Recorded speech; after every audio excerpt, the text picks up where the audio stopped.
BJP MP parliament సభ్యుడు బండి సంజయ్ నిన్న బోనాల సందర్భంగా చార్మినార్ దగ్గర బోనాల ఉత్సవాల్లో పాల్గొని మాట్లాడుతూ ఎవరైతే జిహాదీలకు టెర్రరిస్టులకు భయపడి ఈ ప్రాంతం నుంచి వెళ్ళిపోయినారో వాళ్ళంతా తిరిగి రావాలి అని చెప్పి మాట్లాడాడు. మీరే చూడండి ఆ వీడియో ఎలా ఉందో.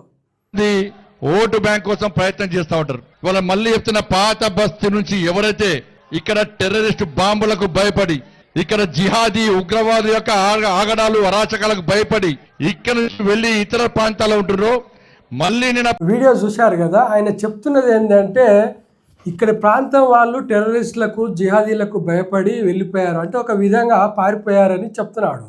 అంటే మన భారతీయులు టెర్రరిస్ట్ చర్యలకు జిహాదీ చర్యలకు భయపడి పారిపోతారా నిజంగానే?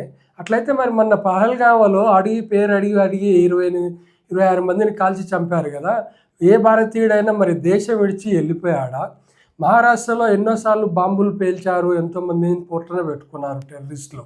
అలాగని చెప్పి మహారాష్ట్ర నుంచి బొంబాయి నుంచి ఎవరన్నా జిహాదీ పేర్లు చెప్పి టెర్రరిస్టుల పేర్లు చెప్పి భయపడి పారిపోయారా మన దేశం విడిచి?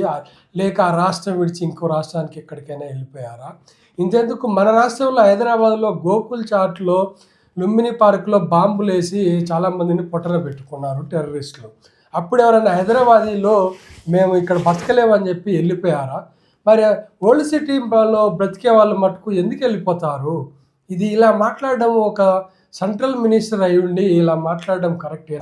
బీజేపీ కార్యకర్తగా మాట్లాడితే మాకేం వ్యతిరేకత ఉండదు, కానీ ఆయన ఒక పార్లమెంటు సభ్యుడు, అదే కాకుండా ఒక సెంట్రల్ మినిస్టర్ అయి ఉండి ప్రజలలో ఇలాంటి వ్యతిరేకతను రగిలించడం అనేది కరెక్ట్ కాదనేది నా అభిప్రాయం. ఎందుకంటే ఒక స్థానంలో, ఒక ప్రదేశంలో కలిసి బ్రతుకుతున్నటువంటి మనుషుల మధ్య ఇలాంటి మాటలు చెప్పడం వల్ల విభేదాలు ఏర్పడతాయి తప్ప అది సామరస్యానికి మాత్రం పనికిరావు.